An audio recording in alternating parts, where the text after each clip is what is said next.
Hello guys, welcome to my YouTube channel. और मैं आपके लिए एक और स्टोरी वीडियो लेकर आई हूँ। तो आइए हम स्टोरी की शुरुआत में देखते हैं। तो मूवी के स्टार्टिंग में हम देखते हैं कि एक विच थी जो कि जंगल में अकेले रहा करती थी। और उसी वक्त हम देखते हैं कि वो जादू करने की कोशिश कर रही होती है, लेकिन उसकी कोई भी जादू सक्सेसफुल नहीं हो पाती है। उसके साथ एक और मेंबर भी था जो कि एक क्रो था, जिसका नाम एब्रिकस था। और वो लिटिल विच एब्रिकस को कहती है कि मुझे उस एनिमल सेरेमनी में जाना है जहाँ पर सारे बड़े विचेस मिलकर रात को पार्टी किया करती हैं। वो लोग डांस करते हैं, गाना गाते हैं और खूब एंजॉय करते हैं। एब्रिकस उसे बताता है कि तुम उस पार्टी में नहीं जा सकती, क्योंकि वहाँ पे सिर्फ इनवाइटेड वाले ही विच जा सकते हैं और तुम बहुत छोटी हो।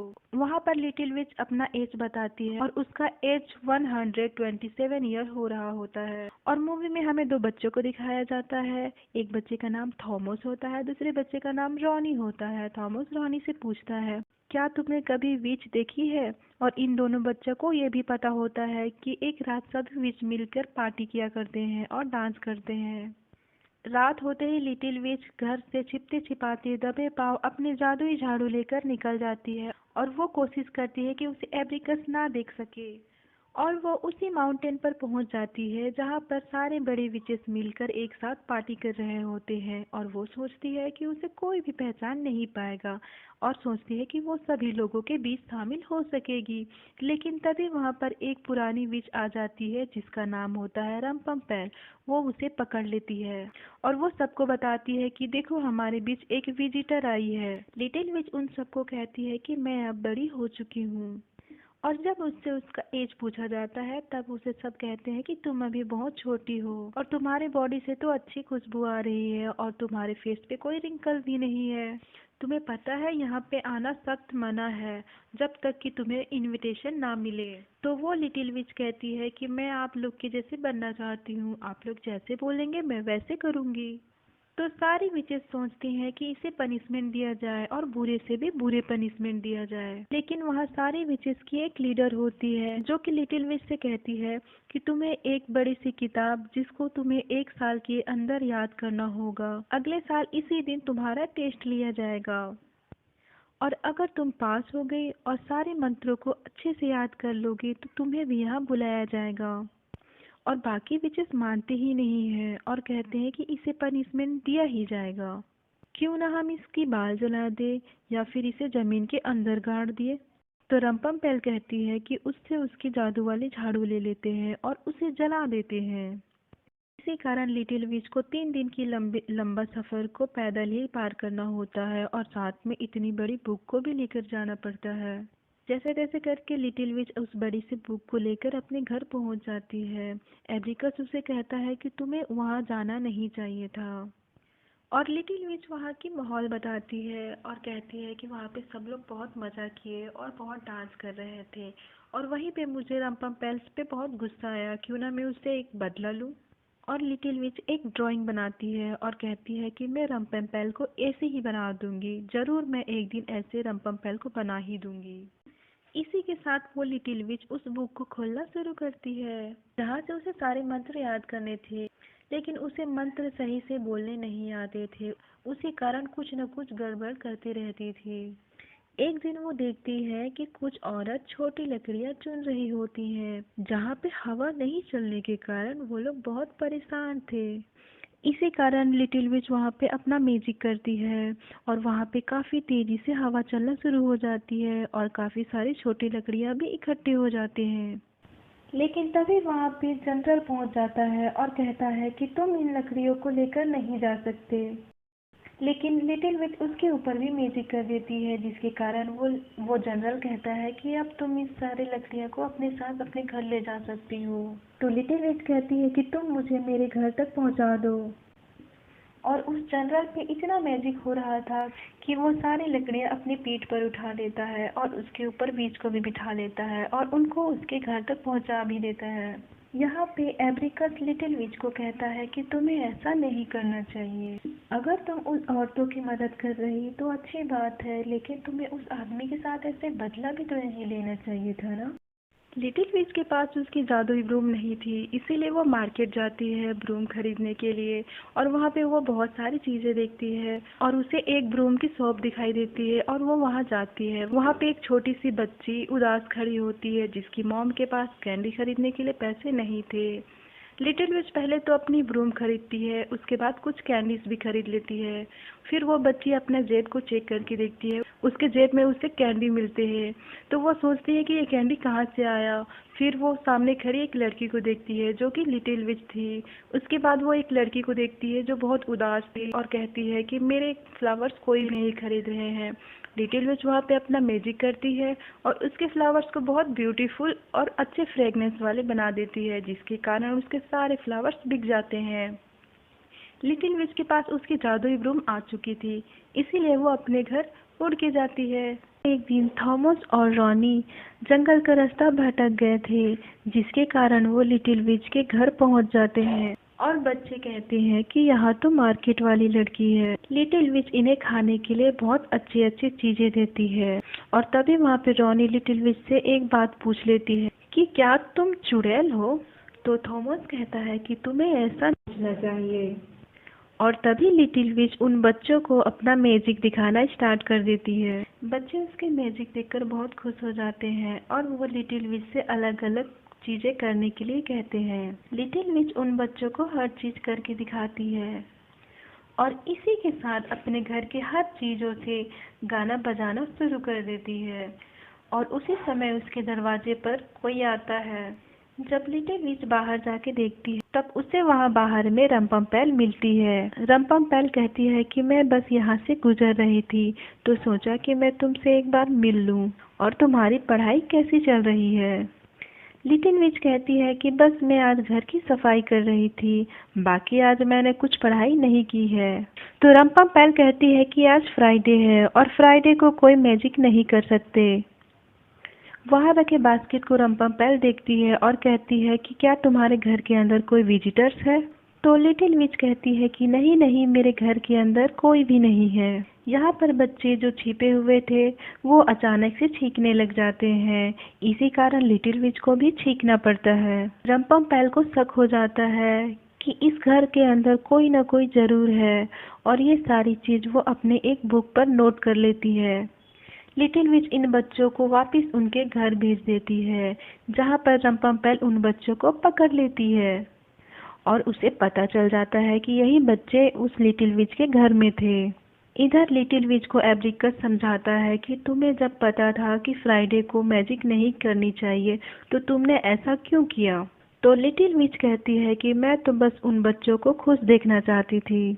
यहाँ पर ये लिटिल विच पूरे साल इस बुक को बहुत अच्छे से पढ़ती है ताकि वो सारे मैजिक अच्छे से याद कर सके और वो कोशिश करती रहती है कि वो सारे मंत्र अच्छे से बोल सके।